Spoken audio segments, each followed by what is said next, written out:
Coucou les jolies, bienvenue sur la chaîne YouTube de Claire Vie Rose. On se retrouve aujourd'hui avec une nouvelle vidéo droit. Comment utiliser ces codes, son code civil plus précisément dans cette vidéo, comment surtout bien les préparer, les annoter pour gagner du temps pour les examens et réussir les partiels. Alors je suis trop contente de faire cette vidéo parce que personnellement j'ai découvert tardivement comment bien utiliser et surtout comment bien préparer, annoter ces codes pour les examens. Donc en fait moi je m'y suis mise vraiment bien sérieusement pour le CRFPA. Donc pour le CRFPA, j'ai vraiment fait toutes mes révisions avec mes codes et j'ai tout préparé pour l'examen. Et franchement, ça a fait une énorme différence. J'ai compris enfin comment on pouvait bien réviser avec ces codes, comment bien les annoter, bien les préparer pour gagner du temps pour les examens. Alors, je suis trop contente de faire cette vidéo. Cette vidéo, elle peut vous servir que vous soyez en L1, L2, L3, M1, M2 ou que vous passiez le CRFPA. C'est vraiment une vidéo hyper pratique. Je vais d'abord vous donner un peu toutes les infos sur qu'est-ce qu'on a le droit déjà de faire dans le code pour les examens, qu'est-ce qui est autorisé pour les examens. Ensuite, comment je procède un peu pour préparer mes codes. Et ensuite, pratiquement, on va faire ensemble un exercice pour vous montrer concrètement qu'est-ce que je surligne, où je mets mes post-it, tout ça. Alors franchement, le code, c'est votre meilleur ami pour l'examen, c'est votre anti-sèche, c'est une mine d'informations. On s'en rend pas trop compte justement, je pense, parce que parfois, on a l'impression qu'il y a trop d'infos, on se noie dans les infos. Et du coup, vraiment, le but, c'est de bien préparer son code pour que le jour d'examen, vous puissiez trouver très rapidement les infos parce que vous êtes entraîné. Si vous arrivez sur ma chaîne YouTube et que vous ne me connaissez pas, je suis Claire Vie Rose. Alors, je suis une ancienne avocate fiscaliste, une avocate d'affaires dans un grand cabinet d'affaires à Paris. Aujourd'hui, je suis créatrice de contenu sur les réseaux sociaux. Vous pouvez me retrouver sur Instagram et TikTok sous le pseudo Claire Vie Rose. Et sur ma chaîne YouTube, je donne des conseils pour réussir les études de droit et la carrière d'avocat ensuite. Je publie une vidéo tous les samedis matins parce que je trouve que quand on est en études de droit, on n'a pas forcément toutes les infos. C'est un peu compliqué d'accéder aux informations. Parfois, on n'a pas forcément d'interlocuteur aussi. Et donc, j'ai à cœur dans ma chaîne YouTube de vous aider à vous réussir vos études de droit en vous transmettant tous mes conseils et toutes les infos. Alors, pour mes études, j'ai eu la mention tous les ans. J'étais à la fac de Rennes. Ensuite, j'ai fait le DJCE. Donc, c'est un Master 2 en droit des affaires qui est très réputé. Et ensuite, j'ai eu le barreau du premier coup et j'ai fait l'école d'avocat à Paris. Ensuite, j'étais dans un grand cabinet d'affaires à Paris pendant 2 ans. Alors, je suis trop contente parce que cette vidéo est en partenariat avec la prépa Dalloz. Alors, on le sait pas forcément, mais Dalloz, c'est les codes civils rouges qu'on connaît bien. Moi, j'ai toujours utilisé les codes civils rouges depuis que je suis étudiante en droit.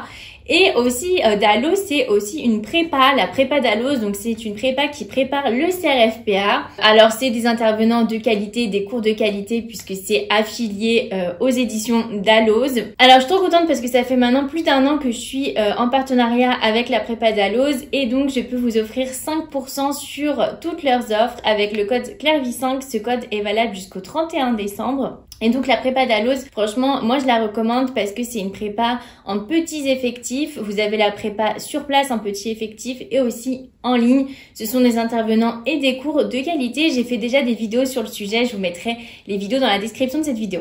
Alors, quelles règles? Donc, ce sont les mêmes règles pour le CRFPA que les partiels à la fac. Alors, la première règle la plus importante, c'est qu'il ne faut pas acheter de code commenté. Quand vous achetez votre code, il y a marqué édition commentée. Ça ne passe pas pour les examens. Donc, ça ne sert à rien d'acheter. En plus, souvent, c'est des codes qui sont plus chers. Ensuite, ce qui n'est pas autorisé, ce sont aussi les annotations que vous faites vous-même. Donc, il ne faut absolument rien écrire dans le code, que ce soit à l'intérieur du code ou sur des petits post-it qui dépassent, même une croix, n'importe quoi. En gros, ne sortez pas vos crayons pour écrire dans votre code. Vous avez uniquement le droit de mettre des petits post-it où vous n'avez rien écrit donc, et aussi de surligner au fluo. Vous pouvez aussi souligner. Alors aussi une petite info, c'est la prépa Dalloz qui m'a dit ça parce que moi je ne savais pas, mais vous pouvez aussi surligner la tranche. Donc par exemple au marqueur, vous surlignez directement la tranche pour vous repérer. Alors vraiment, je trouve que le plus important, c'est pas tant ce que vous allez vraiment annoter, surligner dans votre code, c'est finalement de le faire. Alors on va le faire ensemble ensuite. Je vais vous montrer un cours de droit des obligations et ce que je fais avec dans le code en suivant ce cours. Comme ça, vous, ça vous donne un exemple de ce que vous pouvez faire en lisant vos cours, en révisant vos cours. Alors, je m'explique. En fait, l'idée, c'est vraiment de vous plonger dans le code et de lire le code, en fait. De voir comment la jurisprudence, elle est organisée, où sont les informations. Vraiment, pour vos partiels, ça peut faire une grosse différence. Alors, on va commencer ensemble. Alors, tout d'abord, moi, en petite question pratique, j'utilise uniquement le fluo jaune. Pourquoi? Parce que, alors ça, c'est vraiment grosse expérience. Quand vous surlignez d'autres couleurs, vert, bleu, rose, ensuite, on ne voit plus ce qui est écrit. Donc, moi, je surligne uniquement en jaune et aussi, je surligne vraiment très peu de choses. Je vais vous montrer concrètement ce que je surligne. C'est aussi l'autre excès inverse, c'est que quand tout est surligné, si vous avez des post-it partout, par exemple, il y a des gens qui mettent des post-it à chaque article du cours qu'ils voient, ça ne va pas. Il faut vraiment cibler les informations essentielles de manière à ce que quand vous ouvrez votre code, tout de suite, vous voyez ce qui est important. Alors, ensuite, comment je procède? J'ai des post-it de différentes couleurs. Alors, ceux-là, ils sont un petit peu épais. En général, je préfère quand ils sont un peu plus petits. Et ensuite, alors moi vraiment, le truc le plus important je trouve, c'est d'utiliser toute la place dans le code. Et donc en fait, par exemple, ici je vais mettre tout le contrat droit des obligations. Et par exemple, ici je vais mettre tout ce qui est responsabilité délictuelle. Et donc je fais un peu par partie. Et ensuite, par post-it, je vais mettre en fait par exemple en post-it jaune les conditions, en post-it bleu le régime et en post-it vert autre. Et donc en fait vous allez avoir les 3 couleurs de post-it à chaque niveau pour chaque partie du cours. Alors on va commencer ensemble très concrètement. Alors le plus important c'est d'abord de regarder votre partie alphabétique du code. Je regarde la partie alphabétique. Et donc, par exemple, je cherche contrat. Alors, par exemple, dans la partie alphabétique, c'est pas toujours évident parce que franchement, il y a énormément de choses. Parfois, il renvoie même à d'autres codes. Par exemple, code de la santé. Et donc, en fait, je trouve que c'est important de surligner dans le code tous les mots-clés qui sont importants. Parce qu'il y a tous les mots-clés et ils sont pas forcément tous importants. Donc, par exemple, pour contrat, on voit que vous avez les articles 1101 et suivants qui sont contrats. Donc là, tout de suite, je vais mettre mon petit post-it où en fait je vais aller à l'article 1101 et là je vais surligner l'article 1101. Alors attention, je surligne uniquement l'article. Ensuite à côté vous avez la date de promulgation de l'article. Ensuite vous avez l'article en lui-même.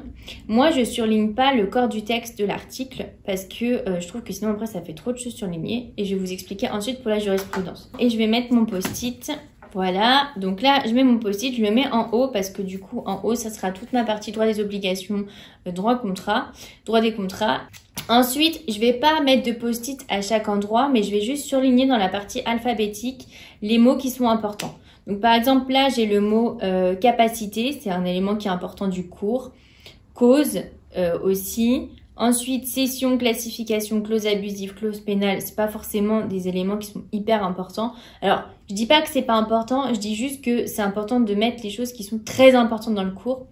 Donc en fait, ça c'est un travail que vous devez faire, c'est vous reprenez votre cours au début et vous voyez un peu les parties du cours qui sont importantes, les thèmes du cours en fait importants. Donc là, par exemple, si je continue, session, classification, clause abusive, clause pénale, pas important. Condition, consentement, ça c'est important, donc je surligne. Consommateur, contenu, contrat aléatoire, pas forcément important. Contrat de bienfaisance commutatif, contrat électronique, bon bah là ça devient un peu plus précis, en fait c'est des exemples. Et ensuite on a dol, durée, effet. Alors ensuite, pour avoir un exemple concret, en fait, je vais vous lire un cours et je vais vous montrer un cours de droit des obligations, un extrait de cours.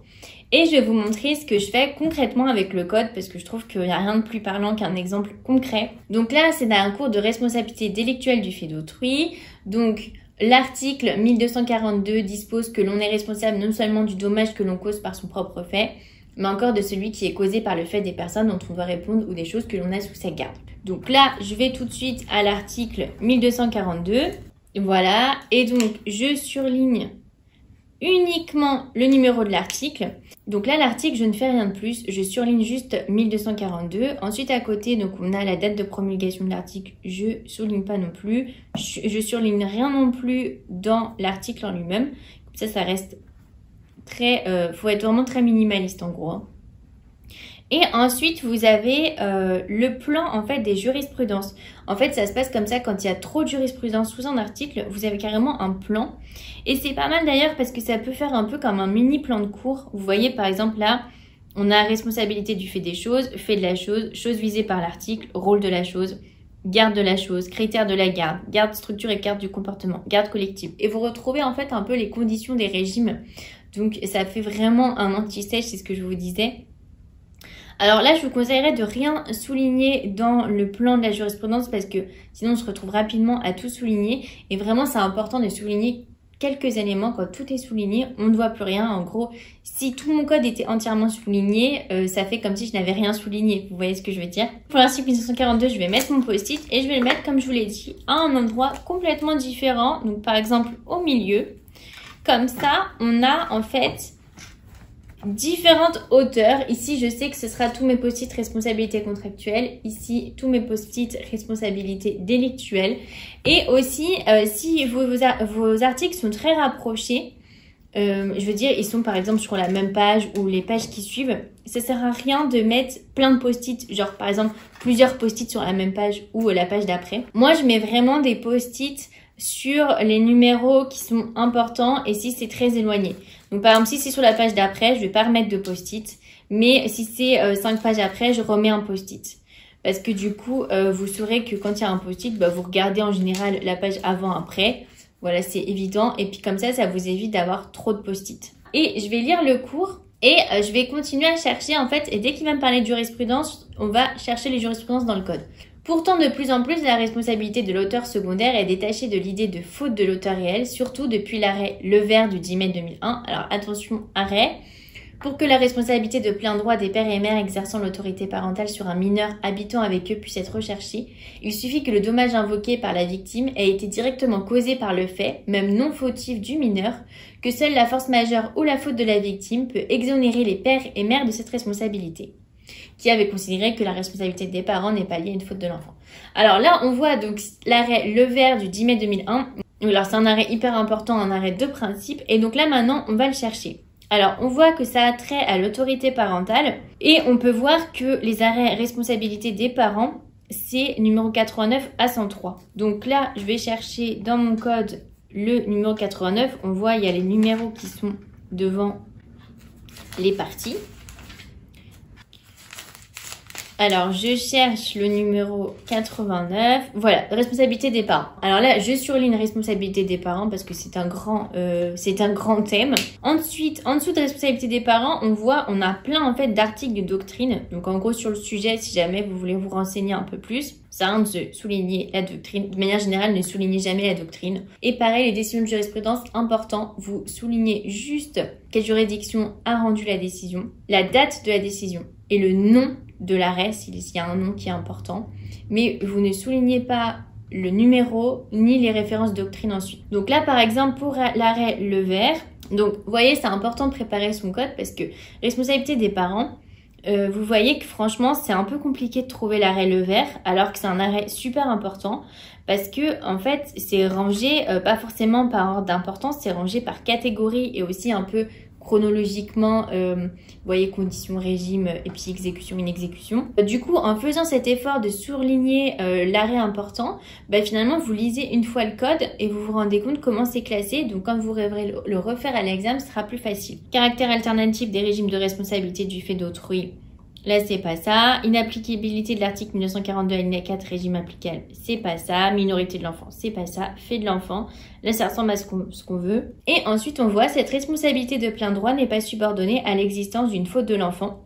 Deuxième chambre civile, 10 mai 2001, Levert. Et donc là, ça y est, c'est mon arrêt. Donc, je souligne uniquement la date, la chambre et le nom. Je souligne pas le numéro. Et ensuite, vous avez donc toutes les références de doctrine. Donc, si vous voulez aller voir les commentaires de cette décision, ça, c'est plus pour préparer CTD. Vous pouvez aller voir. Et ensuite, vous voyez, par exemple, c'est séparé par des petits losanges. Quand vous avez des losanges rouges, ça sépare en fait les décisions dans le même thème. Donc, vous avez ensuite, dans le même sens, CAS, Assemblée plénière, 13 décembre 2002. Et donc là, ça veut dire que cette décision, elle a été dans le même sens, donc elle a confirmé la première décision. Donc on sait que maintenant, c'est les nouvelles règles de la Cour de cassation. Voilà, donc ça sert à rien de souligner les arrêts qui sont dans le même sens. Comme je vous le dis, vous soulignez uniquement les arrêts du cours et des plaquettes de TD. Mais donc c'est pour ça que c'est vraiment super important de souligner en même temps que vous révisez votre cours, comme ça vous comprenez les classifications du code. Voilà pour notre exemple concret, je trouvais que c'était super important de vous montrer concrètement ce que moi je surligne, où je mets mes post-it. Comme je vous l'ai dit, less is more, il faut vraiment faire le plus important et l'idée c'est vraiment que vous passiez du temps à lire le code. Donc par exemple quand vous cherchez les arrêts, je les fais un peu rapidement parce que je savais où ça allait se trouver en gros, mais vous vraiment lisez bien sous chaque catégorie, passez du temps à chercher, comme ça quand vous serez le jour de l'examen, vous l'aurez déjà fait une fois et franchement, vous allez voir, ça fait une grosse différence. Moi, franchement, j'ai eu le CRFPA du premier coup grâce à ça. Alors, un grand merci à la prépa Dalloz qui m'a offert ce code pour cette vidéo et comme je vous l'ai dit, vous avez 5% de réduction sur toutes les offres de la prépa Dalloz avec le code CLAIRVIE5. Je vous mets le lien juste en dessous. Et aussi, si vous voulez les voir, la directrice de la prépa Dalloz a fait aussi une vidéo sur comment utiliser et préparer ces codes. La directrice est une ancienne avocate et une enseignante. Donc, je vous incite à aller voir cette vidéo aussi. Elle complète très bien cette vidéo et elle vous explique aussi très concrètement. Je vous mets la vidéo de la prépa Dalloz sur comment utiliser son code dans la description de cette vidéo. Voilà, c'est la fin de cette vidéo. Comme d'habitude, posez-moi vos questions, j'y répondrai en commentaire et laissez-moi un petit pouce et abonnez-vous. Ça encourage énormément ma chaîne YouTube et je fais une vidéo tous les samedis matins pour réussir vos études de droit.